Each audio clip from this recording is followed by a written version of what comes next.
أهلا رمضان.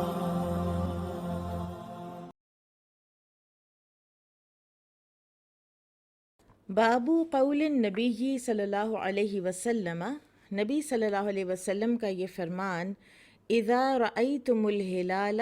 جب تم دیکھو چاند، فصوموا، تو تم روزہ رکھ لیا کرو، وَإِذَا رَأَيْتُمُوهُ، اور جب تم اس کو دیکھو، فَأَفْطِرُوا، تو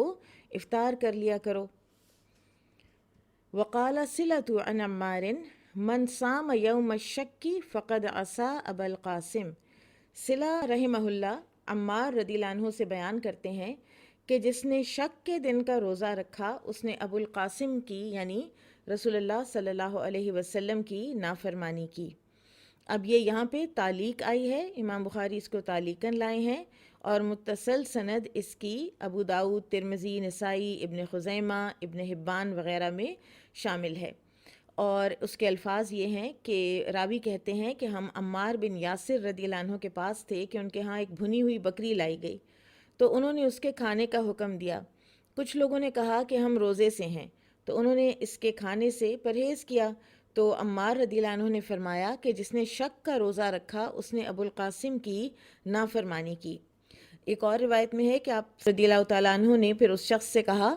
کہ اگر تم اللہ پر ایمان اور آخرت پر یقین رکھتے ہو تو آؤ اور کھاؤ، یعنی ایک ایسا روزہ کہ جس کی کوئی دلیل نہیں ہے، وہ پھر انہوں نے اس کا کھلوا دیا۔ اور شک کا دن کون سا دن ہے کہ جس میں یا تو ہو کہ شاید آج یکم رمضان ہو گئی ہو تو ہم احتیاطاً روزہ رکھ لیتے ہیں، یا پھر ایسے لوگ چاند نظر آنے کی گواہی دیں جن کی عدالت ناقص ہو، یعنی جو کہ اتنے ثقہ راوی نہ ہوں یا غیر معتبر راوی ہوں۔ تو ایسے غیر معتبر راویوں کی زبان پر اگر چاند دیکھنے کا چرچا ہے لیکن خود انہوں نے دیکھا نہیں ہے تو پھر چاند کی رویت قرار نہیں دی جائے گی، اور ایسے دن کا روزہ نہیں رکھنا چاہیے۔ اور یہ جو شک کا روزہ ہے یہ بیسیکلی جو 29 شعبان ہے اس کا رکھا جاتا تھا، اور 30ویں تاریخ تو پھر کوئی اس دن تو شک کا ہوتا ہی نہیں ہے، کیونکہ 30ویں تاریخ تو نیکسٹ ڈے یکم یا رمضان ہو جائے گی یا یکم شوال ہو جائے گا۔ عن عبداللہ بن عمر رضی اللہ عنہما ان رسول اللہ صلی اللہ علیہ وسلم ذکر رمضان، رسول اللہ صلی اللہ علیہ وسلم نے رمضان کا ذکر فرمایا، فقالا، تو فرمایا، لا تصوموا، نہ روزہ رکھو تم، حتی تروا الہلال، یہاں تک کہ تم دیکھ لو چاند، ولا تفطروا، اور نہ افطار کرو یعنی رمضان ختم نہ کرو، حتی تروہ، یہاں تک کہ تم دیکھ لو اس کو، یعنی عید کا چاند نکلے تو روزے ختم، اور شعبان کے بعد جب رمضان کا چاند نکلے تو روزے شروع۔ فَإِنْ غُمَّ عَلَيْكُمْ، پھر اگر بادل چھا جائیں تم پر، فَقْدُرُوا لَهُ، تو پھر اس کا اندازہ پورا کر لو، یعنی پھر 30 ڈیز پورے کر لو، 30 سے اوپر تو جانا ہی نہیں ہے نا، تو پھر 30 دن پورے کر کے تو اس کے بعد اگلا دن جو ہے وہ نئے مہینے کا کاؤنٹ کر لو، شوال کا یا یہ عید کا کاؤنٹ کر لو یا یکم رمضان کا کاؤنٹ کر لو۔ تو اس سے وہ ساری سینس لیس ہو جاتی ہیں وہ ساری باتیں کہ پھر ہمارا روزہ کھا گئے، پھر ہمارا ایک روزہ ایکسٹرا رکھوا دیا، کبھی کوئی کچھ کہہ رہا ہوتا ہے، کوئی کچھ کہہ رہا ہوتا ہے، تو یہ رویت پر ہی مبنی ہے۔ اور آپ دیکھیں کہ رویت تو اسی طرح ہوگی نا، جیسے کہ کسی نے دیکھا ہے وہ بتائے گا کہ میں نے دیکھا ہے، تو اسی پر اعتبار کیا جائے گا، اور وہ گواہوں کی گواہی وہی لی جاتی ہے۔ ہمارے ہاں بے صبرا پن اور بدگمانی جو ہے وہ زیادہ پائی جاتی ہے۔ ایک اور جو علماء کی بحث ہے اس کے اوپر کہ کیا ایسا ہو سکتا ہے کہ پورے امت مسلمہ جو ہے وہ ایک ہی دن کا روزہ رکھ لے اور ایک ہی دن میں عید کر لے؟ تو اس میں جو مختلف سکولز آف تھاٹ کے علماء ہیں ان کا یہ کہنا ہے کہ اس میں کوئی قباحت نہیں ہے، کرنے کو یہ کیا بھی جا سکتا ہے، لیکن پھر یہ ایسے ہونا چاہیے کہ یہ اسٹیٹ کے لیول پر اناؤنس ہونا چاہیے کہ ہم فلاں ملک کے ساتھ، فار ایگزامپل اگر کہا جائے کہ ہم سعودی عربیہ کے ساتھ ہم روزہ رکھیں گے اور انہی کے ساتھ ہم عید کریں گے، تو پھر یہ اکراس دا بورڈ یہ اناؤنسمنٹ ہونی چاہیے کہ ہاں امت مسلمہ ایک ہی دن میں کرے گی، اور اس میں اگر ٹائم کیلکولیٹ کیا جائے تو یہ ایک حد تک ڈویبل ہے کہ اگر چاند نظر آ گیا ہے تو پھر جو ممالک ہیں ڈفرینٹ جو مسلمان، ظاہر ہے ان کے ہاں تو مختلف ٹائم زونز ہیں نا، تو پھر آخری جو ملک جس کو پتہ چلتا ہے وہ سحری کے وقت پتہ چل سکتا ہے.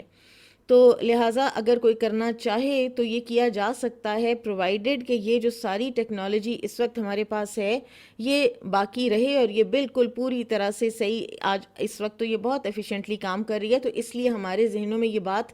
آ ہی نہیں سکتی، آ ہی نہیں رہی کہ کوئی بھی وقت ایسا آ سکتا ہے کہ اللہ تعالیٰ ان ساری چیزوں کو واپس ریورٹ کر سکتا ہے اور ہم واپس اسی وقت پہ جا سکتے ہیں کہ جب ہمیں اپنے مینول اور نیکڈ آئی سے یہ چیزیں دیکھنے کی ہمیں ضرورت پڑ جائے. آپ دیکھیں کہ آج سے 6 مہینے پہلے کون یہ سوچ بھی سکتا تھا کہ یہ لاک ڈاؤن اور لاک ڈاؤن کے طرح کی زندگی اور کس طرح یہ ماسک پہن کر اور کس طرح سکولز کے آلٹرنیٹ ڈیز کوئی سوچ سکتا تھا؟ اللہ تعالیٰ جب چاہے جو وقت چاہے انسانوں کے اوپر لے آئے. ملک اسی کی ہے، ملکیت اسی کی ہے، بادشاہت اسی کی ہے، تو لہٰذا جو احکامات اس کے ہیں ان کو اتنا زیادہ ایسے ریڈیکیولنگ طریقے سے اور علماء حضرات کی ریڈیکیول کرنا اور یہ کہ یہ لوگ اب پرانے وقتوں کے ہیں اور ان کا کیا تعلق ہے اس چیز کے ساتھ. تعلق ہے، وہ گواہی لیتے ہیں، ٹھیک ہے تھوڑا بہت کوئی کسی یہ جو ویدر والے ہیں ان کے ساتھ اگر وہ کوئی اگر ان کو ایسی پریڈکشن کر دیتے ہیں تو وہ علیحدہ بات ہے، لیکن بات چاند نظر آنے کی ہے، چاند کی برتھ کی نہیں ہے. ہاں یہ ہو سکتا ہے کہ پوری امت مسلمہ اس پر متفق ہو جائے.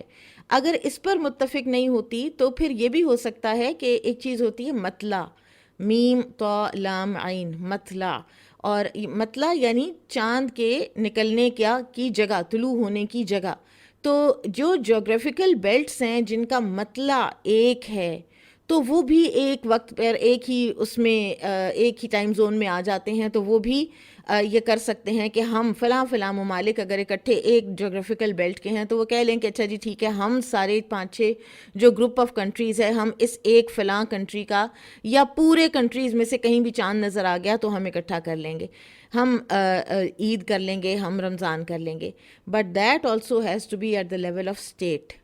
یہ کرنا کہ میرے شہر میں چاند نظر آ گیا ہے، میرے گھر میں چاند نظر آ گیا ہے. مجھے کچھ عرصہ پہلے کسی نے یہ بتائی تھی بات کہ مانچسٹر میں ایک وہ بہن بھائی دونوں رہتے تھے، تو بہن کے گھر عید تھی اور بھائی کے گھر روزہ تھا.